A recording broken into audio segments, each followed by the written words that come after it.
I'm here to talk about success. I went to college. I went and worked out 5 hours a day.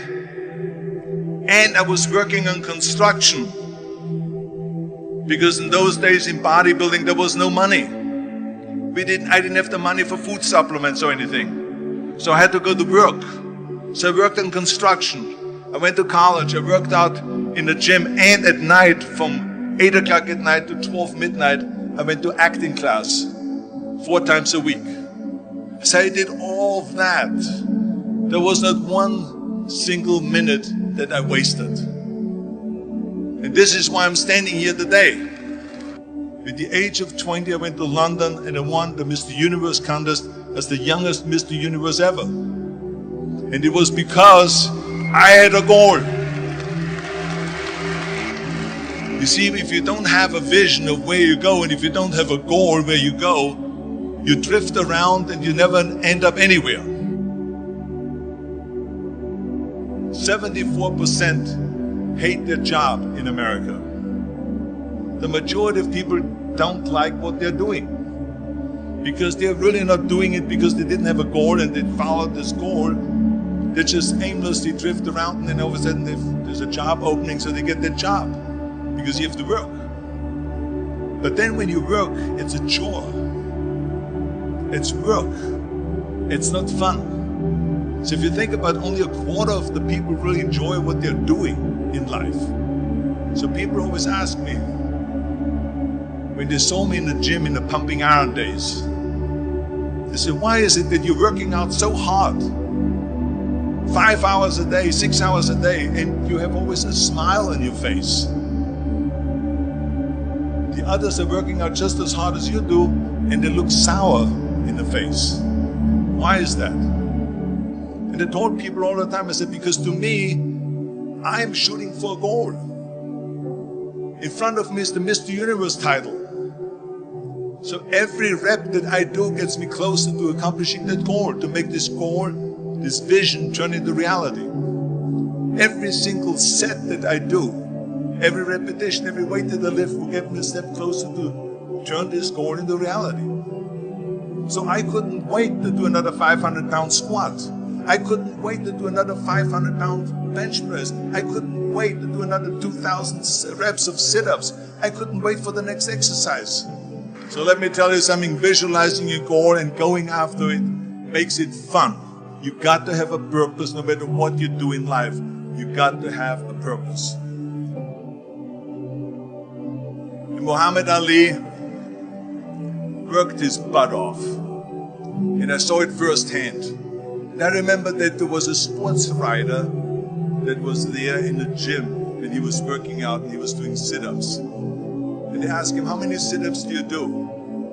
And he said, I don't start counting until it hurts. Now think about that. He doesn't start counting his sit-ups until he feels pain. That's when he starts counting. That is working hard. And so you can't get around the hard work. It doesn't matter who it is. Work your ass off. There is no magic pill. There is no magic out there. You cannot get around. You have to work and work and work. Make sure of this and make sure of that and all that stuff. So it's work. And it drives me crazy when people say that they don't have enough time to go to the gym for 45 minutes a day and work out. Or to do something for 45 minutes to an hour a day to improve. If it is physically improve or if it is mentally to improve. Imagine you read 1 hour a day about history. How much you will learn after 365 hours in 1 year. Think about if you study about the history of musicians, of composers, how much you would know. Imagine if you would work on a business, on some business that you want to develop every day for an hour. Imagine how further along you will go and get. So it drives me nuts because when people say we don't have the time, we have 24 hours a day. We sleep 6 hours a day. So that gives you still 18 hours. So there's someone shaking their head out here in front. They say probably, I don't sleep 6 hours, I sleep 8 hours, right? Or just sleep faster. So we have 18 hours a day. The average person works around 8 to 10 hours. So let's assume it's 10 hours, so we have 8 hours left. Then you travel around an hour a day, maybe 2 hours a day. So now you have still 6 hours left. So what do you do with the 6 hours? What do you do with the 6 hours? Then we eat a little bit, then we schmooze a little bit, talk a little bit to people and all that stuff. But you can see how much time there is available if you organize your day. So you got to work hard. I hate plan B.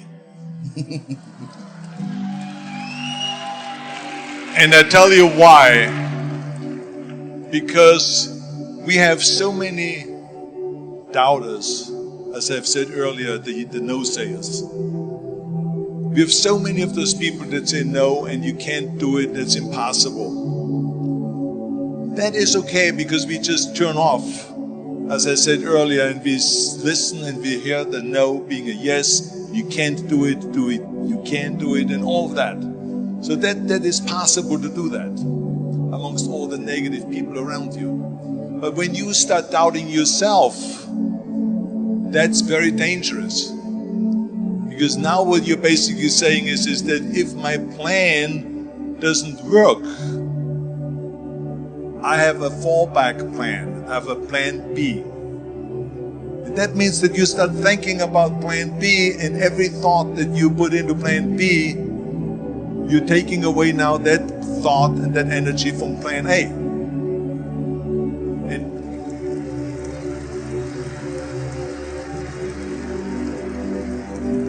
And it's very important to understand that we function better if there is no safety net, because plan B becomes a safety net. It says that if I fail, then I fall and I get picked up and I have something else there that will protect me. And that's not good, because people perform better when there's no safety net.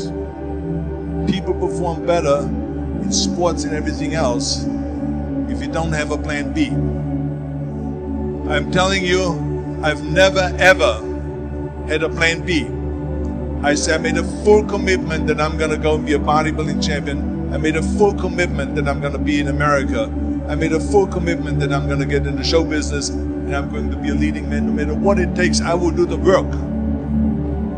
I will do the work over and over and over until I get it. And the same was in politics, in everything like that. So to me, it is very dangerous to have a plan B, because you're cutting yourself off from the chance of really succeeding. And the reason, one of the main reasons why people want to have a plan B is because they are worried about failing.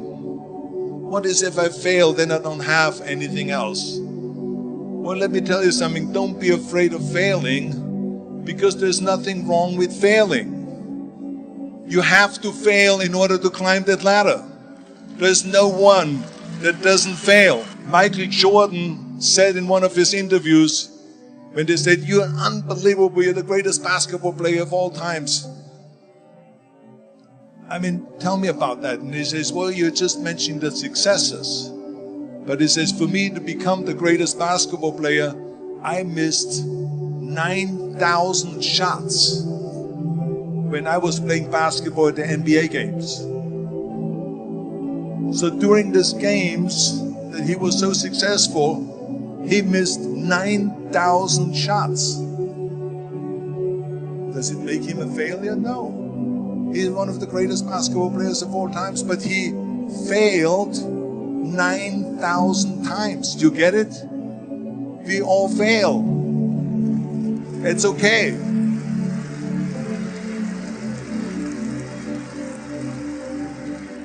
What is not okay is that when you fail, you stay down.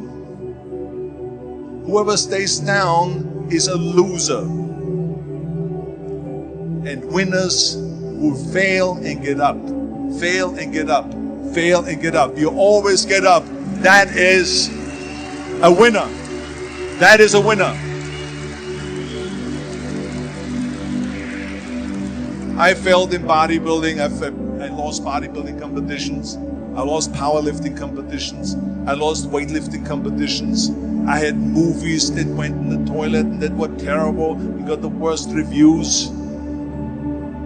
And in politics, I remember I had many of the initiatives on the ballot and we lost. My approval rating in California went down to 28%. And then it went back up again and I won again the governorship. Hey, we all lose. We all have losses. This is okay. And this is why I say don't be worried about losing, because when you're afraid of losing, then you get frozen. You get stiff. You're not relaxed.